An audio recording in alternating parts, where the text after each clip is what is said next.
नमस्कार, आप देख रहे हैं स्पेशल बुलेटिन राजधानी लाइव और मैं हूं आपके साथ मनीषा पाटीदार। रुक करेंगे दिल्ली की ओर। आपको बता दें, दिल्ली बीजेपी प्रदेश की अगुवाई में सीएम आवास के बाहर धरना प्रदर्शन किया गया। बीजेपी सीएम केजरीवाल से 45 करोड़ के रिनोवेशन को लेकर जवाब पूछ रही थी, साथ ही घर दिखाने की मांग कर रही थी और यह मांग तब से और तेज होती हुई दिखाई दी जब से एलजी अपना घर मीडिया के सामने दिखाई देने लगा। इस खबर पर और अधिक जानकारी के लिए हमारे साथ हमारे सहयोगी राजीव तिवारी जुड़ चुके हैं। राजीव, अब जो सियासी पारा है वो महल को लेकर हो गया है या आवास को लेकर हो गया है? लगातार बीजेपी अरविंद केजरीवाल को घेरते हुए दिखाई दे रही थी और इसी बीच अरविंद केजरीवाल के आवास को लेकर रिनोवेशन जो हुआ है उसको लेकर लगातार बीजेपी आम आदमी पार्टी को घेरती हुई नजर आई, आम आदमी पार्टी बीजेपी को घेरती हुई नजर आई। और अब जो सियासी पारा है, जो एलजी विजय कुमार सक्सेना और दिल्ली के मुख्यमंत्री अरविंद केजरीवाल के आवास को लेकर लगातार सुर्खियां जो है वो बटोरते हुए नजर आ रहे हैं।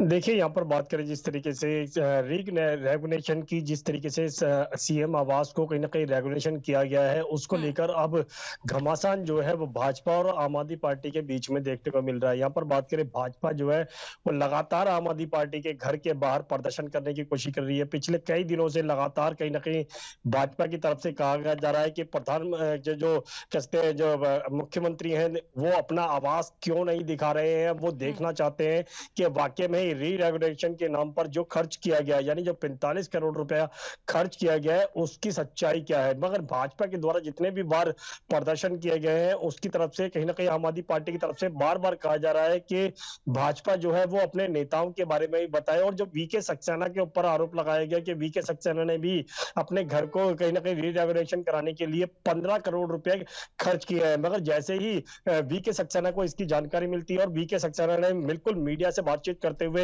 ये जरूर कहा कि मीडिया आकर उनके घर को चेक कर सकते हैं कि वाकई में ही उन्होंने 15 करोड़ रुपए जो है वो उस घर के अंदर कहां पर खर्च किए हैं। यानी कि लगातार कहीं ना कहीं वीके सक्सेना की तरफ से स्पष्ट कर दिया गया है कि जितने भी पैसे का आरोप लगाया जा रहा है 15 करोड़ रुपए का जो री रेगुलेशन के नाम पर है, उसकी सच्चाई जो है वो जनता के सामने पेश करना चाहते हैं। और लगातार आने के लिए, यानी कि मीडिया को भी आने के लिए और कोई भी उनका घर जो है वो चेक करने के लिए तैयार है, वो कहीं ना कहीं आ सकता है। मगर यहाँ पर जिस तरीके से राघव चड्ढा के द्वारा सोमवार को, यानी कल जिस तरीके से प्रेस वार्ता की गई और इन्हीं सवालों को लेकर कहीं ना कहीं राघव चड्ढा की तरफ से कहा गया कि भाजपा जो है अपने नेताओं को बचाना चाहती है, झूठे आरोप जो है वो आम आदमी पार्टी के ऊपर लगाए जा रहे हैं। मगर वीके सक्सेना ने जो 15 करोड़ रुपए का खर्च किया है अपने घर के ऊपर, उसके बारे में कहीं ना कहीं जानकारी दे। मगर यहाँ पर वीके सक्सेना ने बिल्कुल स्पष्ट कर दिया कि कोई भी व्यक्ति जो है उनके घर को आकर चेक कर सकता है। मगर यहाँ पर भाजपा की तरफ, आम आदमी पार्टी की तरफ से बात करें तो आम आदमी पार्टी के जो राघव चड्ढा है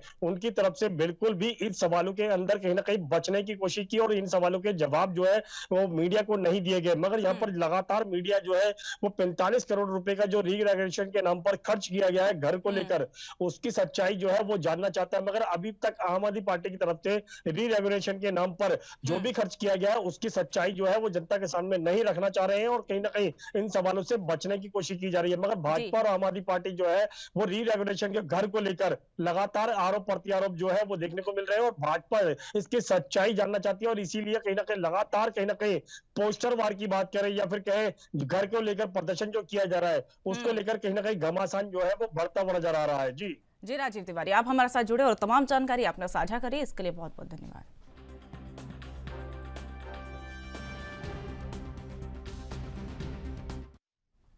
उत्तर प्रदेश में निकाय चुनाव को लेकर शायद यह मौका पहली बार है जब प्रयागराज में मेयर सीट पर कौन पार्टी से भारी मतों पर जीत हासिल करेगी। और इस सवाल को लेकर देश भी उत्साहित हो रहा है।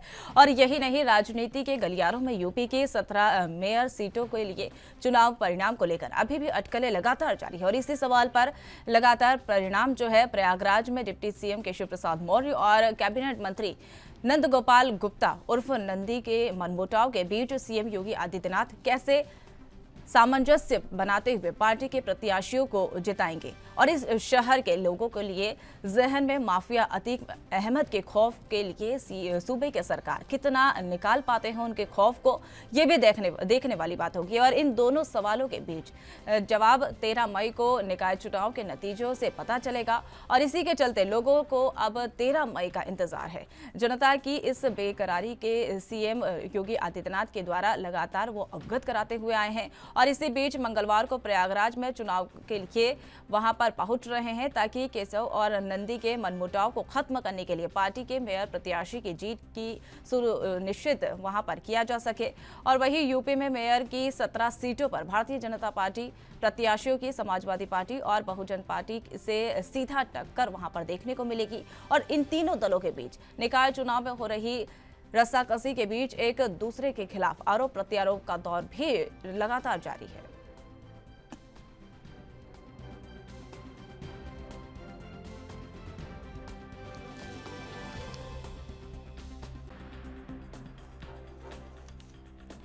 इस खबर पर और अधिक जानकारी के लिए हमारे साथ हमारे सहयोगी केशव गुप्ता हमारे साथ जुड़ गए हैं। केशव, जिस तरीके से निकाय चुनाव लगातार नजदीक आते जा रहे हैं और लगातार सरगर्मियां तेज होती हुई दिखाई दे रही, चुनावी मोड में योगी आदित्यनाथ दिखाई दे रहे हैं, प्रचार अभियान उनका तेज हो रहा है और आज इसी दौर में आज उनके जो दौरे का सिलसिला है वो लगातार जारी है। आज का उनका जो दौरा है उसको लेकर एक बार पूरी अपडेट हमारे दर्शकों को बताइए।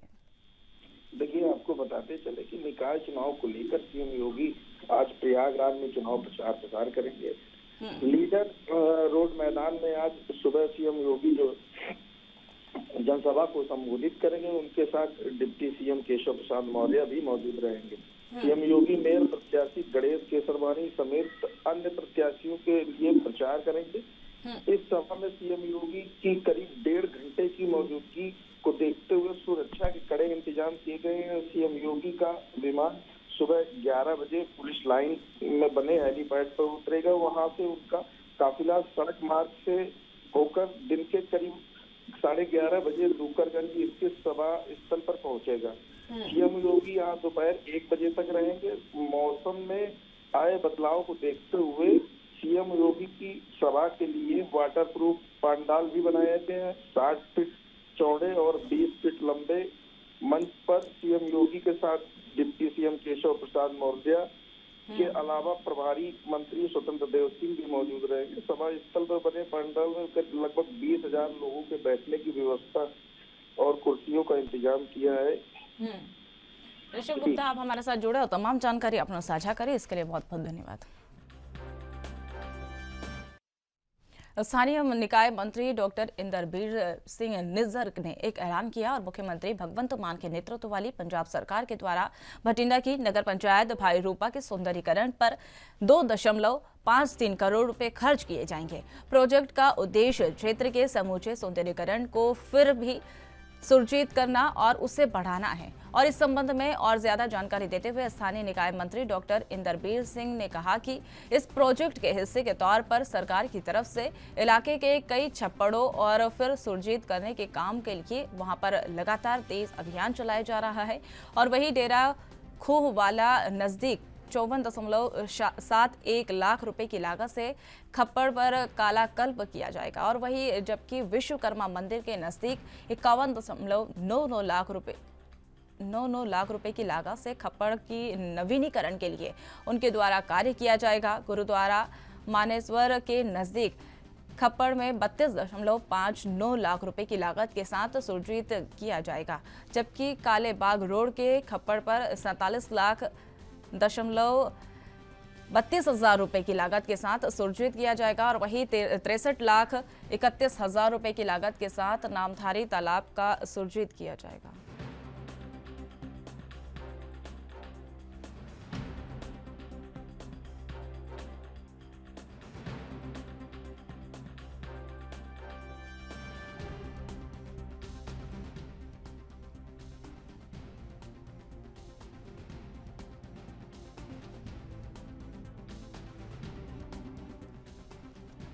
तो वहीं आपको बता दें निकाय मंत्री आपको बता दें, स्थानीय निकाय मंत्री इंदरवीर सिंह निज्जर ने एक ऐलान किया। उनके द्वारा मुख्यमंत्री भगवंत मान के द्वारा पंजाब सरकार के द्वारा भटिंडा की नगर पंचायत भाईरूपा के सौंदर्यीकरण के लिए 2,53,000 रुपये खर्च किए जाएंगे और उसके बाद प्रोजेक्ट का उद्देश्य मुख्य समूचे के सौंदर्यीकरण के लिए सुरजीत करना और बढ़ाना है। और इस संबंध में ज्यादा जानकारी देते हुए स्थानीय मंत्री इंदरवीर सिंह ने बताया कि इस प्रोजेक्ट के हिस्से के तौर पर सरकार की तरफ से इस इलाके के छप्परों को फिर से सुरजीत करने का काम किया जाएगा।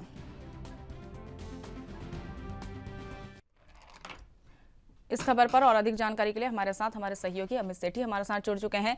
अमित, जिस तरीके से लगातार मान सरकार जो है पंजाब को मिनी पंजाब आपको बता दें कि पंजाब सरकार जो है पंजाब के सौंदर्यीकरण के लिए सतर्क दिखाई दे रही है और हमेशा से उनका ये मुहिम लगातार जारी रहता है कि पंजाब को एक स्पेशल सिटी बनाने के लिए वो लगातार मुहिम चला रही है। और इसी के दौरान आज जो है भाईरूपा को सौंदर्यीकरण के लिए एक बजट भी उनके द्वारा पेश किया गया।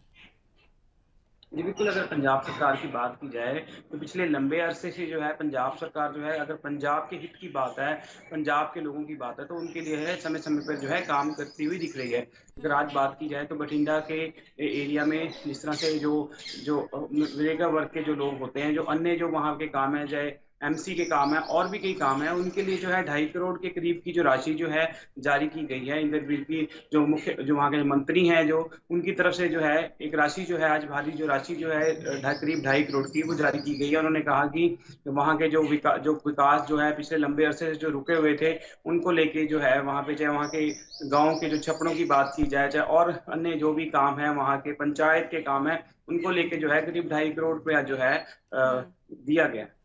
जी अमित सेठी, आप हमारे साथ जुड़ो और तमाम जानकारी आपने साझा करी, इसके लिए बहुत बहुत धन्यवाद। अब रुक करेंगे अगली खबर की ओर। पंजाब के खेल मंत्री गुरमीत सिंह मिथेर ने जूनियर फेडरेशन कप में लड़कियों को और लड़कों को तीसरी छलांग मुकाबले में स्वर्ण पदक जीतने वालों के लिए सुखबीर प्रीत सिंह के मुकाबले के बाद उन्हें मुबारकबाद दी गई। और वहीं बरनाला जिले के गांव पंधेर के सुखप्रीत सिंह ने तमिलनाडु में जूनियर फेडरेशन कप 15.76 मीटर तीसरी छलांग लगाकर उनके द्वारा स्वर्ण पदक जीता गया। और वही जूनियर नेशनल चैंपियन बनने के बाद इसके अलावा सुखप्रीत सिंह ने अपने अगले महीने के लिए दक्षिणी कोरिया में होने वाले जूनियर एसोसिएशन एथलेटिक्स चैंपियनशिप के लिए क्वालिफाई उनके द्वारा किया गया। और उसके बाद मिथेर ने सुखप्रीत सिंह को इस उपलब्धि पर मुबारकबाद देते हुए कहा कि भविष्य के मुकाबलों के लिए शुभकामनाएं। उनके द्वारा इस गौरवपूर्ण उपलब्धि के लिए उनका श्रेय एथलीट्स की सख्त से सख्त मेहनत और कोचों और माता पिताओं के द्वारा उनके श्रेय दिया गया। खेल मंत्री ने आगे कहा कि बरनाला जिले के लिए गर्व की बात है, एथलेटिक्स में थोड़े समय से कम समय के लिए लक्षद्वीप और दमनीत के लिए वहां उपलब्धि प्रदान की गई और ये चमकते सितारे जो है पंजाब के हैं।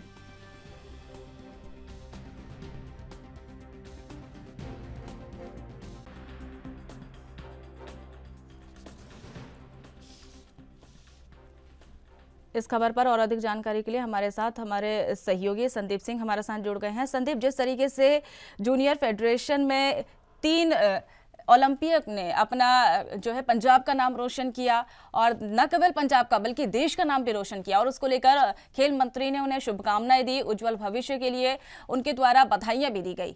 इसको लेकर एक बार पूरी अपडेट। जी बिल्कुल, अब बता रहे कि पंजाब में लगातार देखा जाए तो आम आदमी पार्टी की सरकार चल रही है और खेलों और सुरक्षा को लेकर कहीं न कहीं बात जो होती है। और लगातार पंजाब सरकार जब से सत्ता में आई है तो एजुकेशन पर काम कर रही है, मेडिकल सेवाओं पर काम करते हुए नजर आई है, खेलों पर भी तुरंत ध्यान वो दिया जा रहा है। इसके चलते गुरमीत सिंह मिथेर पंजाब के खेल मंत्री और जूनियर फाउंडेशन का लड़कों को तिहाई छलांग लगाने मुकाबले में स्वर्ण पदक जीतने वाले सुखप्रीत सिंह को मुबारकबाद जो है वो देते हुए नजर आई। हालांकि बरनाला जिले के रहने वाले हैं सुखप्रीत और गाँव जो है पंधेर तमिलनाडु में जूनियर फाउंडेशन कप हुआ था, जिसमें तिहाई छलांग जो है उनकी तरफ से लगाई गई, जो कि स्वर्ण पदक जीतकर आए हैं। हालांकि जो है जो है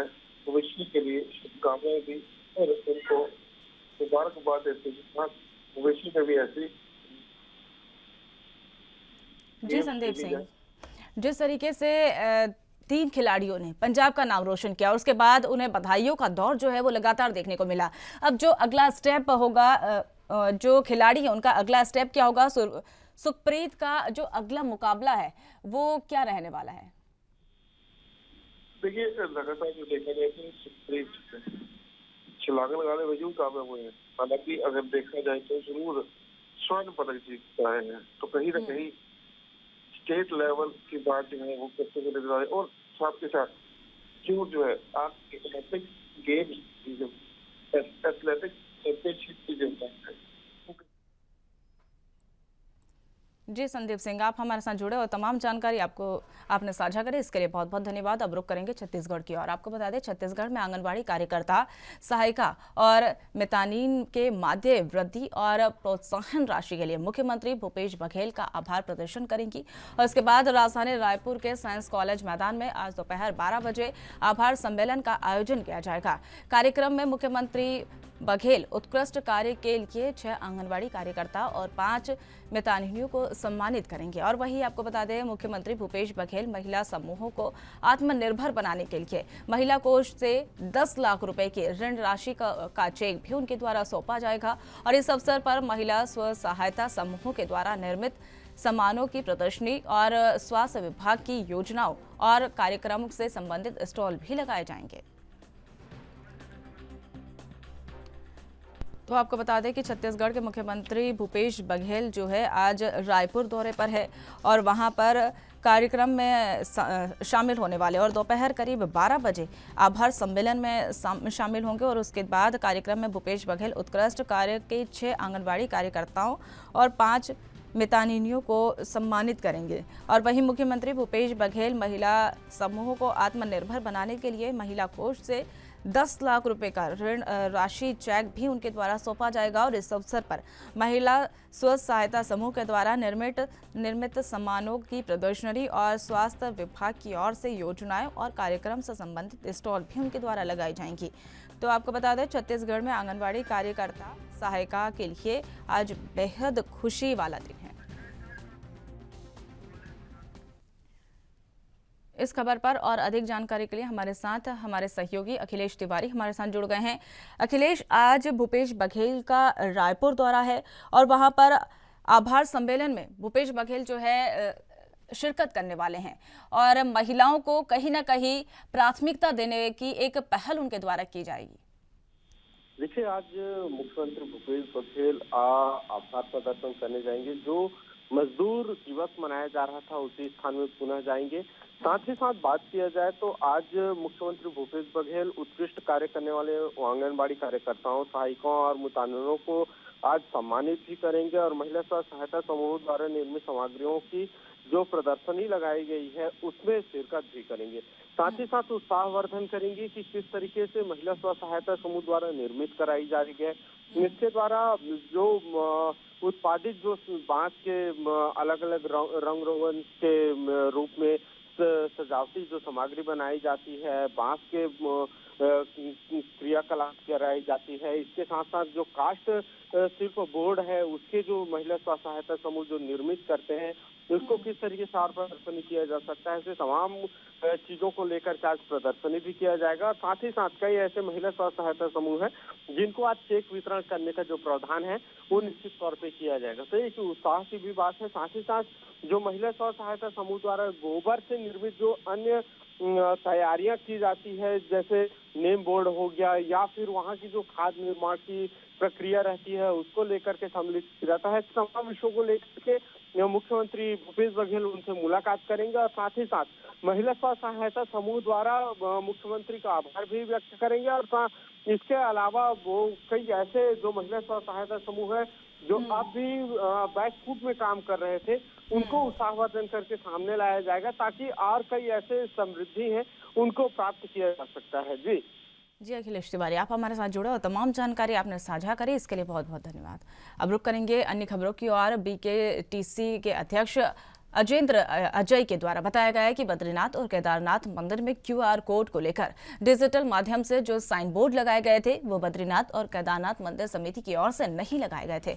उनके द्वारा कहा गया है कि जैसे ही यह प्रकरण हमारे अधिकारियों के संज्ञान में आया, हमारे अधिकारियों ने इसको लेकर तत्काल उनको द्वारा उतराने का कार्य उनके द्वारा किया गया और इसकी छानबीन भी की गई और इसकी जानकारी में आया कि जिस दिन से कपाट खोले गए थे उसी दिन से उन दोनों मंदिरों में बाहर बोर्ड पर ये QR कोड लगाया गया था। उनके द्वारा कहा गया है कि आज हमारे द्वारा इस संदर्भ में पुलिस को तहरीर दी गई और इसमें आवश्यक कार्रवाई करने का पुलिस के द्वारा अनुरोध किया गया था। पुलिस से उनके द्वारा अनुरोध किया गया और इस पर कांग्रेस की मुख्य प्रवक्ता गरिमा दसोनी ने कहा कि बद्रीनाथ केदारनाथ मंदिर में एक बड़ा सा स्कैनर लगाया गया जिसमें श्रद्धालुओं से डिजिटली दान दक्षिणा लेने के लिए निवेदन किया जा रहा है और उनके द्वारा कहा गया कि अब तक मंदिर समिति यानी कि BKTC का कहना है कि हमें नहीं पता स्कैनर किसने लगाया। तो पिछले 5 दिनों से यह स्कैनर लगाया गया है, लेकिन इसकी जिम्मेदारी कौन लेगा?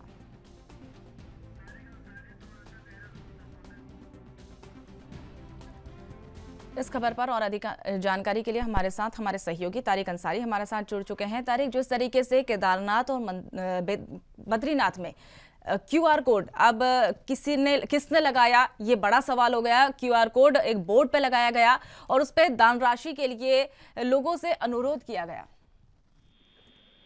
जी बिल्कुल, मैं आपको बता दूं ये बहुत गंभीर मामला है। केदारनाथ में जिस दिन कपाट खुले थे उस दिन ही ये QR कोड जो है लगाया गया था, लेकिन अब तक ये साफ नहीं हो पाया है कि QR कोड किसने लगाया था। आपको बता दूं कि QR कोड में अपील की गई थी कि जो श्रद्धालु जो तीर्थयात्री दर्शन के लिए आते हैं वो ऑनलाइन चंदा दे सकते हैं, लेकिन BKTC ने बिल्कुल साफ तौर से ये बयान दिया है कि QR कोड हमारी तरफ से नहीं लगाया गया है, बल्कि इस मामले में BKTC ने FIR भी जो है दर्ज करा दी है कि आखिर ये QR कोड किसकी तरफ से लगाया गया है, कौन श्रद्धालुओं से अवैध उगाही कर रहा है। तो अब तक बिल्कुल साफ तौर पर ये बात सामने नहीं आई है कि QR कोड जो है किसके द्वारा लगाया गया था। वहीं इस पूरे मामले में कांग्रेस जो है हमलावर हो गई है, क्योंकि कांग्रेस का बिल्कुल साफ तौर से कहना है कि BKTC के जो लोग हैं उनको बिल्कुल निगरानी रखनी चाहिए थी। QR कोड जिस दिन के धाम के कपाट खुले हैं उसी दिन से लगा हुआ है।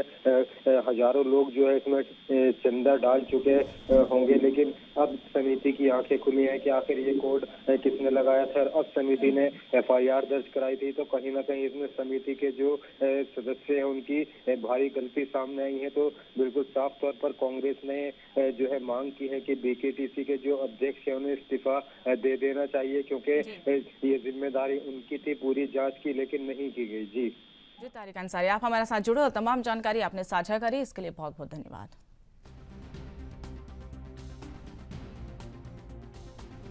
उत्तराखंड में एक अजीबोगरीब स्थिति देखने को मिल रही है। केदारनाथ धाम में एक बड़ा सा पेटीएम स्कैनर लगाया गया है जिसमें कि श्रद्धालुओं से डिजिटली दान दक्षिणा देने के लिए निवेदन किया जा रहा है। अब मंदिर समिति यानी कि BKTC का कहना है कि हमें नहीं पता ये पेटीएम स्कैनर यहाँ पर किसने इंस्टॉल करवाया। पिछले 5 दिनों से ये स्कैनर वहाँ लगा हुआ है। अगर बद्रीनाथ केदारनाथ टेम्पल कमिटी अपना पल्ला झाड़ रही है इस पेटीएम स्कैनर के इंस्टॉलेशन से, तो फिर कोई तो व्यक्ति होगा, कोई तो संस्था होगी जो जिम्मेदार या जवाबदेह होगी कि ये पेटीएम स्कैनर वहां पर डिजिटली दान दक्षिणा के लिए किसने लगाया है। क्या कोई है जो संज्ञान लेगा इस प्रदेश के अंदर?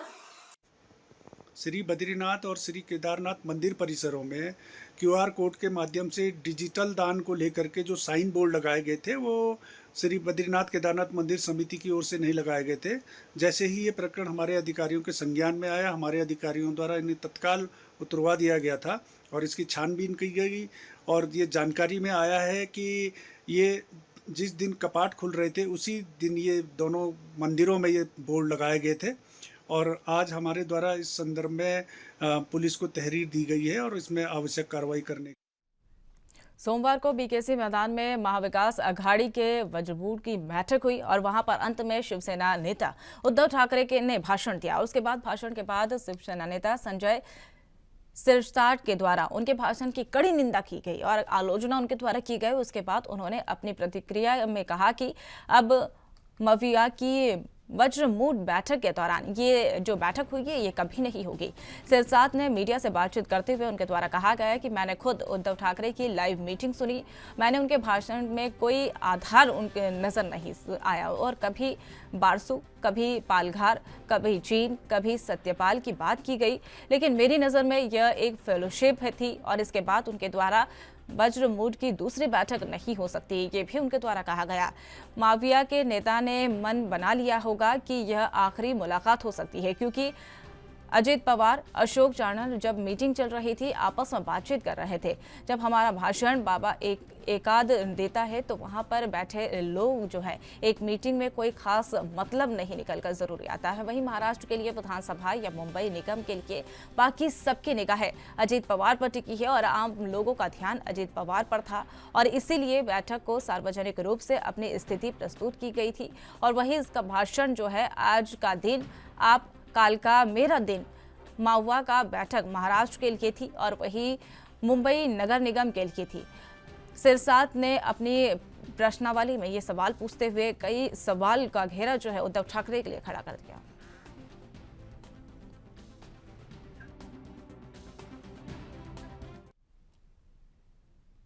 इस खबर पर और अधिक जानकारी के लिए हमारे साथ हमारे सहयोगी सत्यप्रकाश सोनी हमारे साथ जुड़ गए हैं। सत्यप्रकाश, जिस तरीके से महाराष्ट्र की सियासत में वार पलटवार का दौर हमेशा से देखने को मिला और एक बार फिर से बीकेसी मैदान में महाविकास अघाड़ी की तरफ से एक बैठक की गई और उसको लेकर उद्धव ठाकरे ने एक बयान दिया और उनके बयान की आलोचना लगातार देखने को मिल रही है। बिल्कुल, महाराष्ट्र की सियासत में एक बार फिर से नया भूचाल आ गया, क्योंकि महाविकास आघाड़ी सरकार में बने उद्धव ठाकरे ने कल भारतीय जनता पार्टी को जमकर घेरा। खासकर भारतीय जनता पार्टी में उन नेताओं को घेरा जो लोग देश का नेतृत्व कर रहे हैं।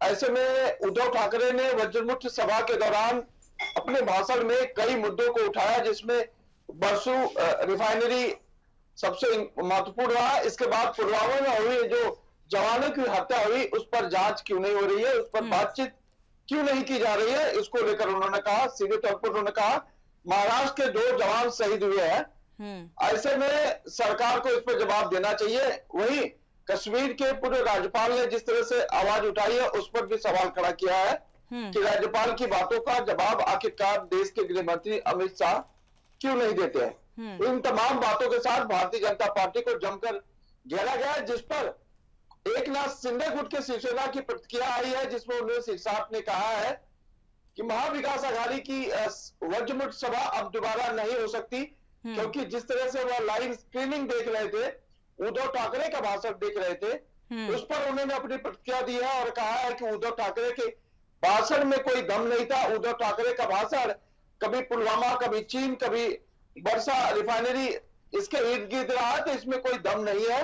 लेकिन दूसरी भी बात उन्होंने कही कि महाविकास आघाड़ी के साथ बने एनसीपी और कांग्रेस के नेता अजित दादा पवार और चौहान आपस में बातचीत करते हुए नजर आए। इससे साफ जाहिर होता है कि ये महाविकास आघाड़ी में एनसीपी और कांग्रेस को ऐसा समझ आ गया है कि यह पूरी सरकार जो है शिवसेना और भारतीय जनता पार्टी के साथ मिलकर चला रहे हैं। जी जय सत्यप्रकाश सोनी, आप हमारे साथ जुड़े और तमाम जानकारी आपने साझा करी, इसके लिए बहुत बहुत धन्यवाद। अब रुक करेंगे अन्य खबर को और डॉक्टर फारूक अब्दुल्ला जम्मू पहुंचे और वहां पर अपने ऑफिस में एक मीटिंग रखी। उसमें केंद्र सरकार पर जमकर निशाना साधा और उनके द्वारा कहा गया है कि केंद्र सरकार राम के नाम पर वोट बटोरना चाहती है और उनके द्वारा कश्मीर और लद्दाख में होने वाली G20 सम्मेलन में कई सवाल उठाते हुए उनके द्वारा कहा गया है कि इसमें जम्मू के साथ भेदभाव किया जा रहा है। कश्मीर और लद्दाख में इस सम्मेलन को करवाया जा रहा है तो जम्मू को कौन देखेगा और जम्मू को नजरअंदाज क्यों किया जा रहा है।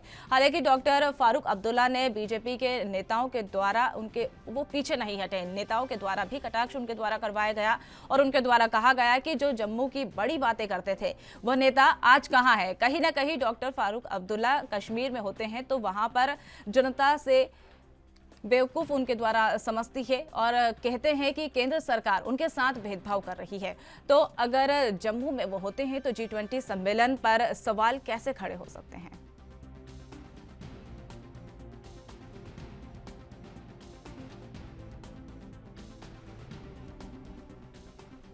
इस खबर पर और अधिक जानकारी के लिए हमारे साथ हमारे सहयोगी रविंद्र श्रीवास्तव हमारे साथ जुड़ गए हैं। रविंद्र, जिस तरीके से जम्मू में फारूक अब्दुल्ला पहुंचे और उनके द्वारा केंद्र सरकार पर निशाना साधा गया और साफ उनके द्वारा कहा गया कि जम्मू कश्मीर में लगातार ये जो वारदातें हो रही है उसके बाद G20 सम्मेलन जो है वो करने का आयोजन उनके द्वारा किया जा रहा है और जम्मू को इग्नोर किया जा रहा है।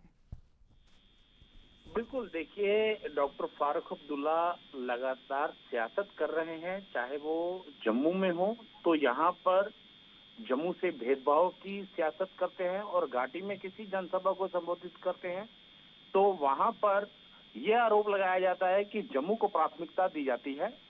और कल भी ये अपने ऑफिस में एक जनसभा को संबोधित कर रहे थे तो उस दौरान इन्होंने कहा कि G20 का जो सम्मेलन है वो कश्मीर और लद्दाख में करवाया जा रहा है, हालांकि जम्मू को इग्नोर किया गया है।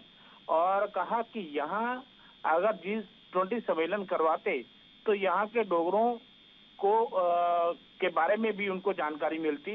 रघुनाथ टेम्पल जो है, जो विश्व प्रसिद्ध रघुनाथ टेम्पल है, उसके दर्शन करते, बड़े बड़े पार्क बनाए जा रहे हैं उनको दिखाते, पत्नीटॉप ले जाते, उनको दिखाते G20 सम्मेलन वालों को कि यहाँ पर भी जो है जम्मू की एक अलग पहचान है। लेकिन कहा जाए तो जम्मू कश्मीर पर सियासत जो है वो लगातार हावी हो रही है, क्योंकि जिस प्रकार से अटकलें लगाई जा रही हैं कि चुनाव जल्द हो सकते हैं तो इसी को लेकर हर कोई अपनी सियासत चमकाने पर लगा हुआ है। तो वहीं भाजपा के प्रदेश अध्यक्ष रविंद्र रैना ने भी इस पर पलटवार करते हुए कहा कि डॉक्टर फारूक अब्दुल्ला को 370 टूटने से पहले का भी ध्यान रखना चाहिए और उस समय क्या होता था ये उनको अपने अंतरात्मा से पूछना चाहिए। झूठ की राजनीति जो है वो नहीं करनी चाहिए। तो वहीं कहा जाए तो रविंद्र रैना ने ये भी कहा कि जल्द ही चुनाव होंगे, भाजपा उसके लिए पूरी तरह से तैयार है और पूर्ण बहुमत से अपनी सरकार जो है वो बनाएगी। लेकिन कहीं ना कहीं इस समय सियासत जो है वो काफी ज्यादा गर्म है। जी रविंद्र, जिस तरीके से जम्मू की सियासत हाई लेवल पर दिखाई दे रही है और लगातार वार पलटवार का दौर भी देखने को मिला और इसी बीच G20 सम्मेलन का भी आयोजन किया जा रहा है, लेकिन अब उस पर भी सियासत होने लगी, तो क्या G20 पर भी ये सियासत का इम्पैक्ट पड़ सकता है? देखिए, G20 शिखर जो होने जा रहा है इस पर किसी प्रकार का कोई सियासी इम्पैक्ट जो है वो नहीं पड़ेगा, क्योंकि G20 सम्मेलन जो है वो एक बड़े पैमाने पर किया जा रहा है। यहाँ बाहरी विदेशों से कहा जाए तो कई प्रतिनिधि यहाँ पहुंचेंगे और यहाँ पर कश्मीर घाटी, जिसको कि आतंकवाद का गढ़ कहा जाता था, कई बार वहाँ पर आतंकी हमले 90 के दशक से लेकर अब तक होते रहे हैं। हालांकि उससे पहले सुरक्षा व्यवस्था जो है वो चाक चौबंद की जा रही है, कई आतंकियों को पकड़ा जा रहा है और कईयों को मारा जा रहा है। हालांकि पुंछ के अंदर भी जो आतंकी हमला हुआ उसके बाद से लगातार सुरक्षा एजेंसियां जो हैं वो डेरा डाले हुए हैं। कई पैरा कमांडो और कई अर्धसैनिक बलों के साथ साथ सेना के जवान जो है पूरे इलाके को घेरे हुए हैं ताकि आतंकियों को मारा जाए। और वहीं कई ओवरग्राउंड वर्कर और अंडरग्राउंड वर्कर जो है वो पकड़े जा रहे हैं। और ऐसा नहीं है कि G20 सम्मेलन जो होने जा रहा है उस पर राजनीति भी हो सकती है। जी रविंद्र, जिस तरीके से आपने बताया कि पुंछ हमले के बाद से लगातार सिक्योरिटी टाइट कर दी गई और एक बात ये भी आपको बता दें कि सैन्य सुरक्षा जो है वो अब बढ़ा दी गई है, तो कहीं ना कहीं G20 सम्मेलन की तैयारियां भी जोरों पर हो रही है, लेकिन ये सियासत जो है वो भी बढ़ती जा रही है। फारूक अब्दुल्ला साफ कह रहे हैं कि केंद्र सरकार जम्मू को इग्नोर कर रही है और जो G20 सम्मेलन हो रहा है उसको लेकर जम्मू पर उनके द्वारा कई गंभीर आरोप भी लगाए गए और यहाँ तक कि बीजेपी नेताओं के द्वारा भी उनके द्वारा कहा गया है कि बड़ी बड़ी बातें करते हैं लेकिन जम्मू को कोई भी नहीं देख रहा है। देखिए, जैसा मैंने कहा कि सियासत जो है वो इस समय अपनी चरम सीमा पर है।